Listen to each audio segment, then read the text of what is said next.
नमस्कार दोस्तों, वोल्टा technical classes में फिर से आपका स्वागत है। दोस्तों, हमने पिछले वीडियो में आपसे एक क्वेश्चन पूछा था कि एक जनरेटर है।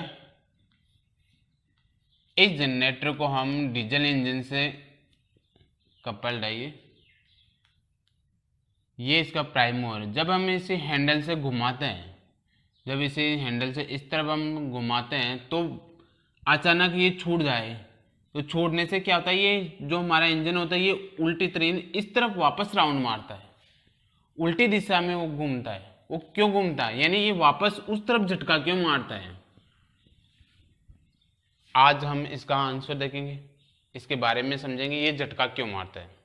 इसके बारे में आप समझाता हूं मैं। इसकी डेफिनेशन क्या है, इसका सिद्धांत क्या है, ये झटका क्यों मारता है। सबसे पहले ये हमारे पास पोल है, ये एन है और ये की एस पोल है।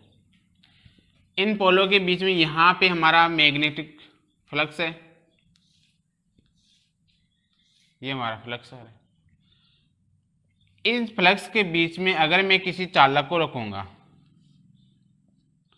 किसी चालक को मैं रखूंगा इसमें, तो क्या होगा, इस चालक के अंदर क्या होगा, यानी हमारा जो फ्लेमिंग है, फ्लेमिंग के राइट हैंड रूल्स के अनुसार इस चालक के अंदर विद्युत धारा उत्पन्न होगी। फ्लेमिंग का राइट हैंड रूल्स क्या है, राइट हैंड रूल्स क्या है फ्लेमिंग का, यानी जो हमारा थंब है,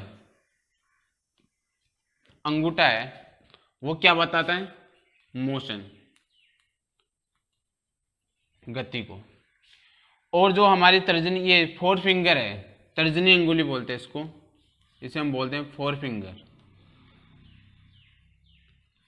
ये बताती है फ्लक्स की डायरेक्शन को, कि फ्लक्स इस तरफ बह रहा है। और ये जो बीच वाली, यानी इसे मध्य में बोलते हैं मिडिल फिंगर, ये बताता है करंट की डायरेक्शन को, कि हमारा जो ईएमएफ है वो किस तरफ फ्लो कर रहा है। कभी आप लोग कभी बार इसे याद नहीं होता कि ये मोटर के लिए राइट हैंड है, लेफ्ट हैंड है। ये रूल्स, इनको याद करने की ट्रिक बताता हूं दोस्तों। इसमें ट्रिक क्या है, जैसे हमारा जनरेटर होता है, जनरेटर को हम किस हाथ से घुमाते हैं, राइट हैंड से, राइट हैंड से घुमाते हैं। अगर मोटर को हमें चलाना होता है तो किससे चलाएंगे, लेफ्ट से चला सकते हैं, बटन तो दबाना है, लेफ्ट से दबा सकते हैं। लेकिन हमें जनरेटर को चलाने के लिए, उसके हैंडल को घुमाने के लिए राइट हैंड का यूज ज़्यादा लेते हैं। तो उसके लिए कौन सा नियम हो जाएगा, जनरेटर के लिए कौन सा हो जाएगा, फ्लेमिंग का राइट हैंड रूल्स। अब ये चीज़ें कैसे याद करें कि अंगूठा है वो मोशन यानी गति को बताता है, जो हमारी ये फोर फिंगर होता है ये फ्लक्स को बताता है, ये मिडिल फिंगर होता है वो ईएमएफ को बताता है। इन्हें याद करने की ट्रिक बताता हूं। थंब, वो जो अंगूठा होता है ऐसे तो होता है, ये जो हमारा अंगूठा है, ये जो अंगुली होती है, इनके बीच में 90 डिग्री का कोण होना चाहिए, इसके बीच में भी 90 डिग्री का कोण होना चाहिए। ये जो हमारा अंगूठा वो गति को बताता है, ये सभी को पता है कि अंगूठा होगा वो गति को बताएगा। अब होता है इसके अंदर, इसे हम बोलते हैं फोर फिंगर। फोर मतलब एफ, एफ का मतलब फ्लक्स, इसकी ट्रिक बता रहा हूं मैं। एफ का मतलब फ्लक्स हो गया। ये आ गए मिडिल अंग, यानी मिडिल एमएफ यानी ईएमएफ। ये इसकी शॉर्ट ट्रिक है इसे याद करने की, कभी कंफ्यूज नहीं होगा इसमें। जनरेटर के लिए राइट हैंड से चलाते हैं, मोटर के लिए लेफ्ट हैंड से चलाते हैं। इन्हें याद करना है तो कैसे करेंगे, थंब क्या होता है, गति के लिए, और हमारा जो फोर फिंगर होता है फ्लक्स यानी एफ एफ फ्लक्स के लिए, और मिडिल फिंगर यानी एम एफ ईएमएफ हो गया। इसी के अंदर हमारा ईएमएफ यानी जो हमारा फ्लेमिंग का राइट हैंड रूल है, इसके अनुसार जैसे हमारे पास ये एक आर्मेचर है, ये इस आर्मेचर को मैं यहां रखा हुआ है, ये आर्मेचर है, इन दोनों के बीच में जो फ्लक्स है, इस फ्लक्स यानी इस फ्लक्स के मैग्नेट के बीच के अंदर मैं इसे रखूंगा तो ये कट करेगा। ये जो इसके अंदर जो वाइंडिंग्स है वाइंडिंग्स को कट करेगा, ये वाइंडिंग्स में कट करेगी। कट करने से क्या होगा, इसके अंदर हमारा करंट फ्लो होगा, इसमें हमारा करंट फ्लो होगा, इस डायरेक्शन के अंदर हमारा करंट फ्लो होगा। अब हम इसे थोड़ा सा समझते हैं, ये करंट कैसे फ्लो हो रहा है। देखिए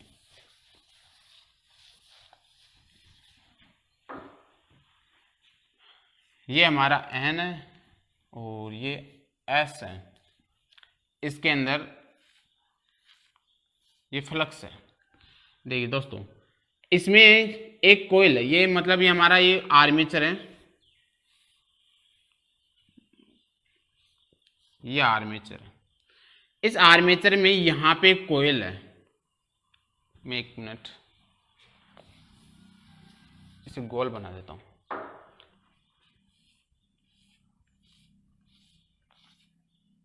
ये आर्मेचर है, इस आर्मेचर में यहां पे एक कोयल है,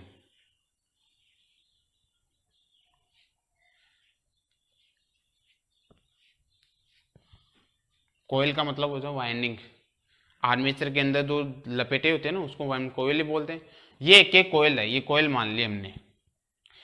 इस कोयल के अंदर यानी इस कोयल के अंदर क्या होगा, हमारे कॉर्क स्क्रू नियम के अनुसार, जैसे हम कोई भी, ये कोयल है, ये मैग्नेटिक फ्लक्स है, इसके अंदर हम जब कोयल लपेट देते हैं, तार लपेट देते हैं, कुछ चालक अगर लपेटते हैं तो इसके अंदर करंट प्रवो कराते हैं, तो इसके अंदर क्या होता है, एक मैग्नेट उत्पन्न होगा। कोयल खुद का एक मैग्नेट बनाती है। इसमें ऐसे ये जो कोयल है ये खुद का मैग्नेट बनाएगी, ये खुद का मैग्नेट बनाएगी, तो किस डायरेक्शन में होगा, वो इस डायरेक्शन में होगा। क्यों? क्योंकि जो कॉर्क स्क्रू नियम होता है, कॉर्क स्क्रू नियम होता है वो इसी डायरेक्शन के अनुसार होता है। जैसे हमारा ये फ्लक्स है, ये आर्मेचर के साथ ऐसे घूमेगी, यानी जो हमारा स्क्रू होगा वो अंदर की तरफ जाएगा, अंदर की तरफ जाएगा तो करंट का जो डायरेक्शन रहेगा वो अंदर की तरफ रहेगा, और जो फ्लक्स का जो डायरेक्शन रहेगा वो इस तरफ रहेगा, ऐसे रहेगा। हर एक कोयल में ये डायरेक्शन रहेगा, सभी के अंदर यही डायरेक्शन रहेगा, यानी इस तरह डायरेक्शन होगा, फिर ऐसे डायरेक्शन होगा, इसमें भी ऐसे होगा, फिर नीचे की तरफ आएगा, ये घूमते हुए आएगी, सभी के अंदर ऐसे ही होगा। हमारा ये जो फील्ड पोल है, इस फील्ड पोल से ये डायरेक्शन इस तरफ जा रहा है, इनका भी डायरेक्शन है, जो फ्लक्स है, इस कोयल का जो फ्लक्स है वो भी इस तरफ जा रहा है, दोनों इस तरफ जा रहे हैं। इस तरफ अगर ऐसे जा रहा है, ये जो डायरेक्शन है ये ऐसे जा रहा है, ये ऐसे जाएगा, तो ये क्या होगा, इस फ्लक्स के साथ ही जाएगा, इस फ्लक्स के साथ क्या हुआ, ऐड हो जाएगा। यानी इस कोयल का जो मैग्नेट है, इस कोयल का भी खुद भी चुंबक बनाती है, कोयल भी मैग्नेट बनाती है, वो मैग्नेट इस डायरेक्शन यानी इस फ्लक्स के साथ ऐड हो जाएगा। जो फील्ड फ्लक्स है इसका और इसका दोनों का ऐड हो जाएगा इस तरफ वाले में। तो लेकिन ये जैसे ये इस तरफ जा रहा है, जैसे ये है, ये ऐसे घूम के आ रहा है, इसका फ्लक्स इस तरफ घूम के आ रहा है, जो फ्लक्स है वो इस तरफ आया था, तो इस वाले को ये इधर आ रहा है, ये इधर आ रहा है, ये क्या करेगा, इसको कैंसिल आउट कर देगा, इस वाले को ये इस वाला कैंसिल आउट कर देगा, यानी ये सारे होंगे वो इस तरफ वाले जो फ्लक्स होगा उसको ये सारे क्या करेंगे, कैंसिल आउट कर देंगे। यानी ये तो हो जाएगा ऐड, और ये जो फ्लक्स होगा वो क्या हो जाएगा, कैंसिल हो जाएगा। यहाँ पे आई समझ में? एक मिनट अभी और दिखाते हैं। ये हमारा एन है, ये एस है, इसमें क्या होगा, ये हमारा आर्मेचर है, इस आर्मेचर के अंदर क्या होगा, इधर वाला तो ऐड हो जाएगा, जो इधर वाला जो फ्लक्स होगा वो ऐड हो जाएगा, वो ऐसे हो जाएगा ऐड, यानी ये ऊपर से जाएगा, इस आर्मेचर के ऊपर से जाएगा, यानी यहां से अगर ये तो ऐड हो जाएगा, ये जो फ्लक्स है वो इधर से बह रहा है, चारों तरफ बह रहा है ये, यानी यहां से तो स्ट्रॉन्ग हो गया, यहां तो स्ट्रॉन्ग फ्लक्स हो गया, यहां थोड़ा कमजोर हो गया, और ये कमजोर फ्लक्स होगा ना, इसको तो यहाँ कैंसिल आउट कर देगा और इस वाले को ये ऐड कर देगा, तो ऐड हो जाएगा, तो यहाँ पर इस तरफ ऐसा बहेगा, ये जो फ्लक्स होगा ना वो डायरेक्शन ऐसा होगा, फ्लक्स का ऊपर से होगा, इसका ऊपर से होने से क्या होता है, ये डायरेक्शन ऊपर से हो गया, ऊपर से होने से क्या होगा, ये एक फोर्स लगाएगा नीचे की तरफ, डाउन लाइन में, ये डाउन यानी नीचे की तरफ फोर्स लगाता है, ये कोयल है, इस कोयल के नीचे की तरफ फोर्स लगाएगा, और इसे ही हम बोलते हैं, ये डाउन फोर्स होता है, इसे हम बोलते हैं डाउन लोरेंट फोर्स,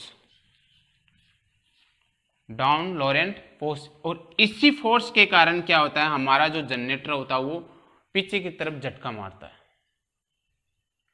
इसी फोर्स के कारण, ये डाउन में जो फोर्स लगता है इसी फोर्स के कारण वो जनरेटर होता है वो पीछे की तरफ झटका मारता है। अब थोड़ा और समझते हैं इसे।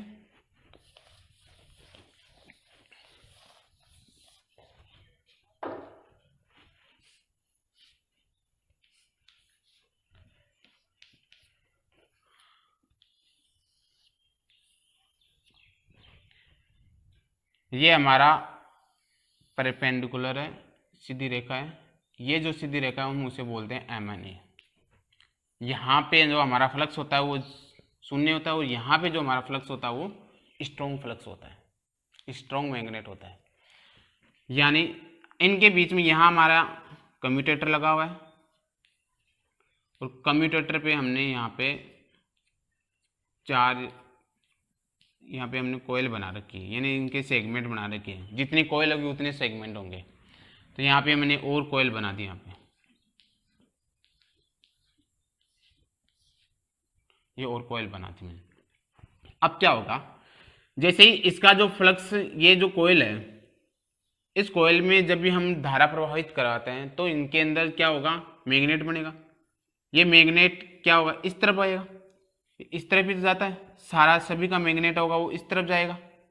ये ऊपर की तरफ जाता है, फिर ऊपर से इस तरफ आ रहा है, सभी का मैग्नेट वो इस तरफ आता है। इससे क्या होता है, अगर हमारा मैग्नेट इस तरफ आ रहा है तो हमारा जो करंट का जो डायरेक्शन होगा वो इस तरफ होगा, यानी हमारा जो टॉर्क होगा वो इस तरफ आएगा। टॉर्क का जो डायरेक्शन होगा वो इस तरफ होगा। ये भी इस तरफ आएगा, ये भी इस तरफ आएगा, ये भी इस तरफ आएगा।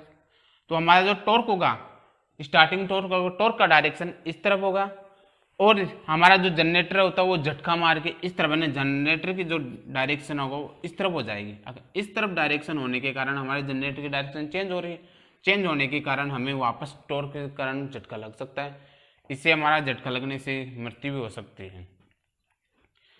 ठीक है, अब दोस्तों हम आज नेक्स्ट पॉइंट पे बात करते हैं, जो हमारा डीसी जनरेटर है। अब हम डीसी जनरेटर के अभिलक्षण की बात करते हैं।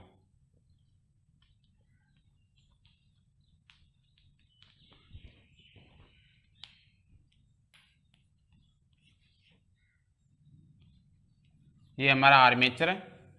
इस आर्मेचर के साथ में प्रतिरोध जुड़ा हुआ है। ये हमारा यहाँ पे लोड लगा हुआ है, और लोड को हम वोल्टेज टर्मिनल बोलते हैं।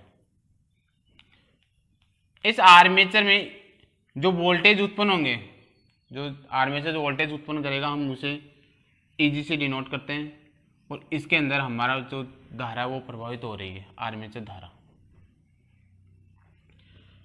इंपॉर्टेंट क्वेश्चन क्या होता है इसके अंदर, चाहे हमारा एसी जनरेटर हो या डीसी जनरेटर हो, कोई सा भी जनरेटर हो, वो इनमें मैग्नेटिक फ्लक्स, यानी वो फ्लक्स कैसे बनाता है, मैग्नेट कैसे बनाता है।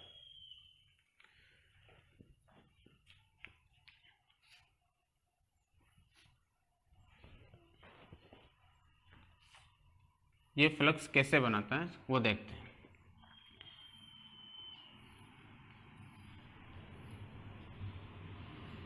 ये हमारा कोर है, और इसमें हमने वाइंडिंग कर रखी है, और इस वाइंडिंग को विद्युत करंट से हमने जोड़ रखा है।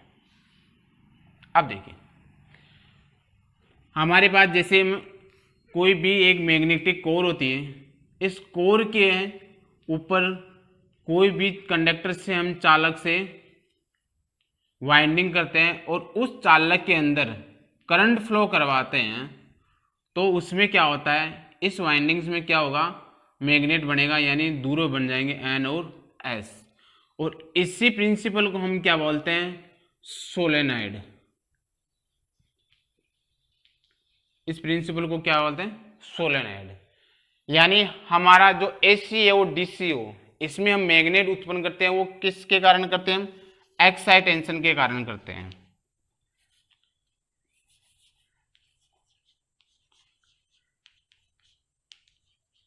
एक्साइटर, और एक्साइटर होता है वो हमारा करंट के ऊपर कार्य करता है। एक्साइटर होता है वो हमारा करंट के ऊपर कार्य करता है। यानी अब इस कोयल के अंदर हम करंट प्रभावित करवाएंगे तो क्या होगा, इसके अंदर मैग्नेट बन जाएगा, एन और एस दूरों बन जाएंगे, इसमें मैग्नेटिक फ्लक्स बन जाएगा। और वो किस प्रिंसिपल के आधार पर बनता है, ये सोलेनोइड प्रिंसिपल पे बनता है। इसी तरह जैसे हमारा ये करंट, ये हमारी कोयल है, ये दो कोयल है, ये एन है और ये एस है, ये दो पोल्स के ऊपर हमने कोयल बना रखी है, कोयल बांध रखी। इन कोयलों के अंदर अब जैसे हम करंट फ्लो करवाएंगे तो क्या होगा, करंट फ्लो करवाएंगे तो यहाँ पे फ्लक्स उत्पन्न होगा, इस डायरेक्शन में फ्लक्स जाएंगे, फ्लक्स उत्पन्न हो रहा है। वो किसके कारण उत्पन्न हो रहा है, यानी यहाँ हम जितनी धारा बढ़ा रहे हैं, जितनी हम धारा बढ़ा रहे हैं फ्लक्स उतना ही उत्पन्न हो रहा है। यानी हमारी जो धारा है वो फ्लक्स के डायरेक्टली प्रोपोर्शनल है, यानी समानुपाती है। और ये जो फ्लक्स, ये जो धारा है, ये हमेशा फील्ड करंट लेते हैं। इसमें हमारे पास एक इक्वेशन आ गई कि हमारी जो धारा है वो फ्लक्स के डायरेक्टली प्रोपोर्शनल होती है, यानी अगर हमारा करंट बढ़ेगा तो फ्लक्स भी बढ़ेगा। एक रिलेशन और होता है,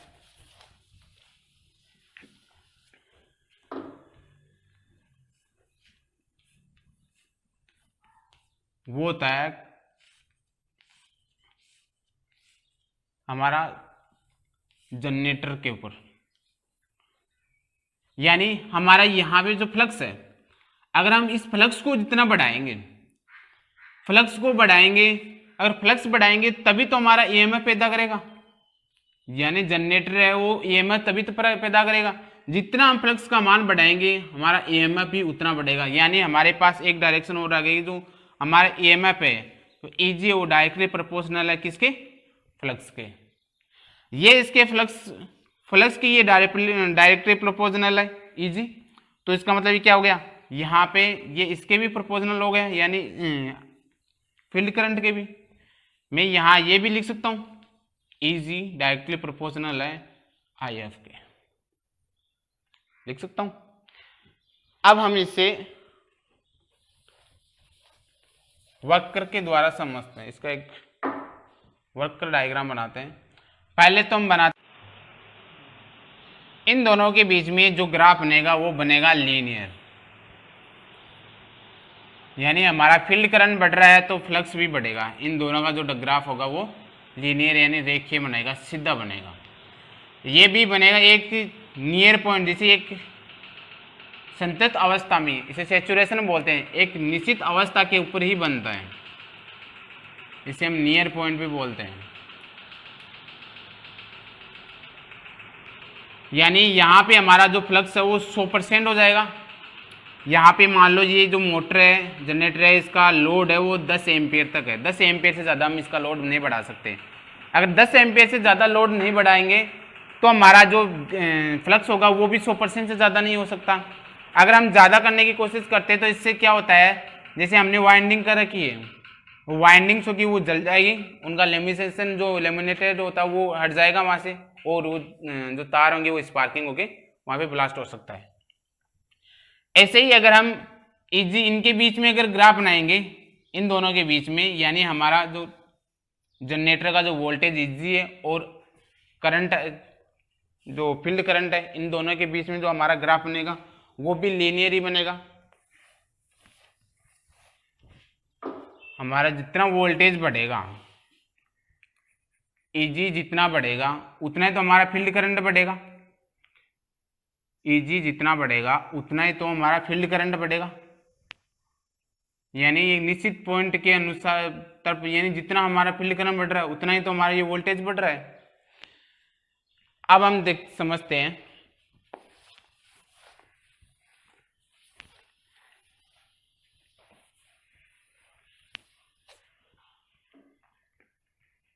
ये हमारा आर्मेचर है,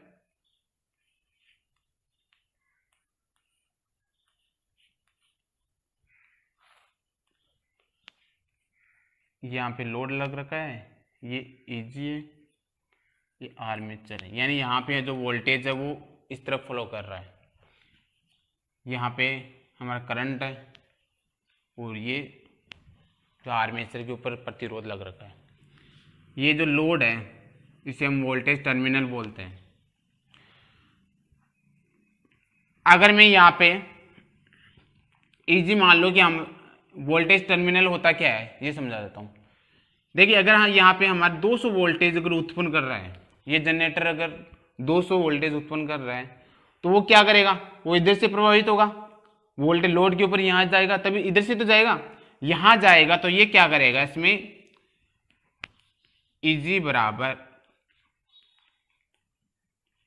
आइए आर ए, यानी ये जो ड्रॉप होगा इसके कारण यानी कुछ ना कुछ वोल्टेज ड्रॉप होगा इन दोनों के कारण, यही तो होता है। अगर हमें वोल्टेज टर्मिनल निकालना होता है, अगर वोल्टेज टर्मिनल निकालेंगे तो ये क्या हो जाएगा, इसमें वोल्टेज टर्मिनल है वो इस तरफ बाहर आ जाएगा, ये बाहर आ जाएगा तो इजी उधर चला जाएगा, ये प्लस में तो ये माइनस में हो जाएगा, easy minus I A R A, ये माइनस पे था हमने इधर ले, हम इसको यहाँ लेके आएंगे प्लस में हो जाएगा, और ये प्लस में है तो ये माइनस में हो जाएगा। आप सभी जानते हो इजी बराबर होता है 5ZN P 60, ये होता है, ये इसका समीकरण होता है। हम इजी की जगह ये मान रख सकते हैं, यानी हमारा जो वोल्टेज टर्मिनल है वो जाएगा 5ZNP 60 माइनस IARA।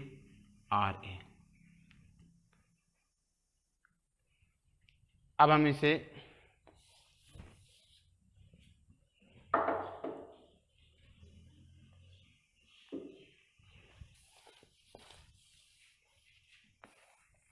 हम इसे वोल्टेज टर्मिनल की ग्राफ के द्वारा इसे समझते हैं। ये हमारा एजी है यहाँ पर, और ये लोड करंट है, जैसे जैसे हम लोड बढ़ाएंगे हमारा एजी भी बढ़ता जाएगा, ये यहाँ पे आ जाएगा। लेकिन हमारा जो वोल्टेज जो टर्मिनल होगा, वोल्टेज टर्मिनल होगा वो कम होगा, वो थोड़ा कम होता है। क्यों? वोल्टेज जो टर्मिनल है, वोल्टेज टर्मिनल वो कम क्यों होता है? क्योंकि इजी माइनस क्या होता है, आई ए आर ए। मान लो यहाँ पे वोल्टेज टर्मिनल अगर 200 है, तो अगर वोल्टेज 200 है तो इसके अंदर प्रतिरोध हो रहा है, प्रतिरोध के कारण जो वोल्टेज टर्मिनल होगा वो कितना हो जाएगा, मान लो कि यहाँ पे 180 है, 190 इतना हो जाएगा, तो वोल्टेज टर्मिनल वो कम हो रहा है। ये हमारा यहाँ पे वोल्टेज टर्मिनल है और ये इजी है। ये जो इनका दोनों का फासला वो किसके कारण हो रहा है, आई ए के और आर ए के कारण फासला हो रहा है। यानी जितना हम लोड बढ़ाएंगे, जितना अगर हम लोड बढ़ाते जाएंगे तो ये भी बढ़ते जाएंगे, ये भी इस तरह बढ़ते जाएंगे। ये मान लो कि हाँ सबसे पहले हमारे पास जो वोल्टेज था वो 180 था, और जब ना लोड है यहाँ पे 5 एम्पीयर हमने लोड लिया, फील्ड लोड है। इस फील्ड लोड को हम जिससे जितना बढ़ाएंगे, जितना जितना हम बढ़ाते जाएंगे ये कम होता जाएगा, ये इस तरफ आता जाएगा, जो हमारा वोल्टेज टर्मिनल है वो कम होता जाएगा, ये 0 तक भी आ सकता है। यानी हमारा जो लोड वोल्टेज जो टर्मिनल होते हैं, वोल्टेज टर्मिनल होंगे वो डायरेक्टली व्युत्क्रमानुपाती होते हैं किसके, फील्ड धारा के। वोल्टेज टर्मिनल हमारे फील्ड धारा के व्युत्क्रमानुपाती होते हैं।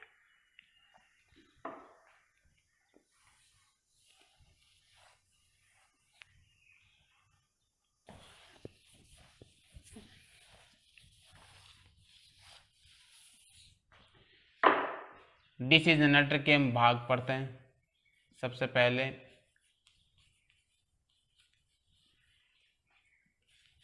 सेपरेटरी एक्साइटेशन जनरेटर होता है, उसके बारे में। इसमें क्या होता है,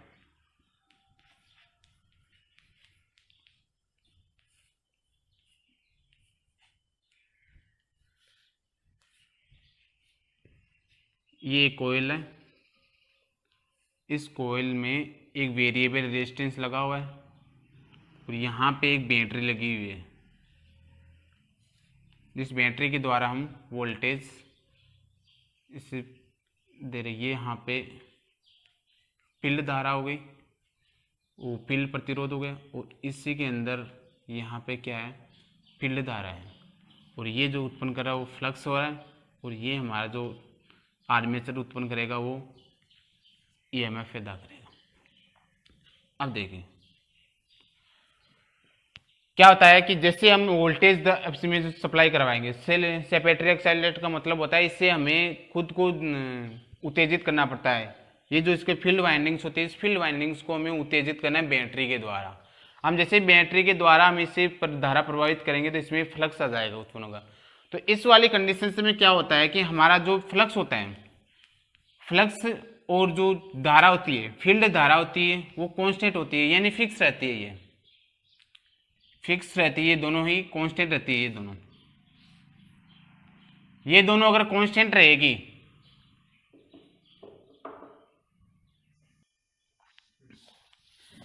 अब हम इसे ग्राफ के द्वारा समझते हैं।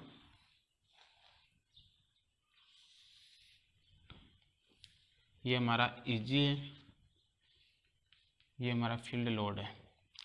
यहाँ पे मैं कुछ ना कुछ लोड दे रहा हूँ, आर्मेचर में लोड दे रहा हूँ। तो आर्मेचर में लोड दूंगा तो यहाँ जो वोल्टेज टर्मिनल है वो कम हो जाएगा हमारा, इससे तो कम हो जाएगा वोल्टेज टर्मिनल, यानी हम यहाँ हमारा जो ईजी है वो यहाँ पर है, और ईजी यहाँ पर है, तो हमारा जो वोल्टेज टर्मिनल होगा वो कम होगा। ईजी से कम होता है वोल्टेज टर्मिनल, यानी वो कुछ ना कुछ कम होगा। वो कम क्यों होगा, किसके कारण कम होगा, क्योंकि यहाँ पर क्या होता है, लोड करंट होता है, यानी IA होता है। ये हमारा ईजी हो गया, और ये हो गया वोल्टेज टर्मिनल हो गया। इसी ऐसे ही जैसे ये सेल्फ एक्साइटेशन हो गया। अब हमारा दूसरा होता है सेपेटरी एक्साइटेशन के बाद में अब हम दूसरा पढ़ेंगे सेल्फ एक्साइटेशन। इसे हम डीसी शंट जनित्र भी बोलते हैं। आर्मेचर के सीरीज में यहाँ आर्मेचर प्रतिरोध लगा हुआ है, और इसके समांतर में एक कोयल है जिसे हम फील्ड कोयल बोलते हैं, और इसे एक्साइटेट करने के लिए हम आर्मेचर से इसे कनेक्ट कर रखे हैं, यानी ये इसके समांतर में जॉइंट है। ये हमारा ईजी हो गया, और ये जो कोयल है वो फ्लक्स उत्पन्न कर रही है। इस फ्लक्स के कारण हमारा आर्मेचर वो राउंड करता है। अब क्या होता है, जो हमारा लोड करंट है, फील्ड जो लोड है, यहाँ पे इससे कंट्रोल करने के लिए यहाँ पर हमने एक प्रतिरोध लगा रखा है जिसे हम फील्ड प्रतिरोध बोलते हैं, और इसमें जो धारा है वो IF है। हमारा जो IF है, यानी I बराबर क्या होता है, V/R, यही होता है। ये जो IF है, IF बराबर क्या हो जाएगा, यहाँ पे हमारा जो लोड है वोल्टेज टर्मिनल, यानी IF बराबर हो जाएगा वोल्टेज टर्मिनल बटा इसमें कितना जो प्रतिरोध हो रहा है, इस फील्ड वाइंडिंग्स के अंदर कितना प्रतिरोध ले रहे हैं, तो ये हो जाएगा RF।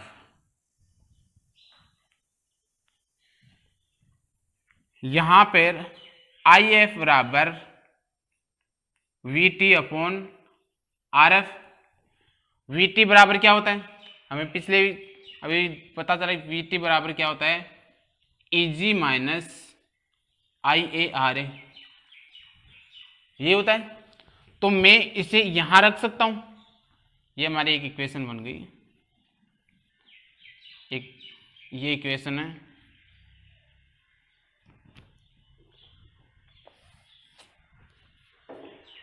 मैं VT की जगह ये लिख रहा हूं, यानी ये हो जाएगा EG minus IARA upon RF, यानी फील्ड प्रतिरोध किसके बराबर हो जाएगा, ये IF के। इससे मैं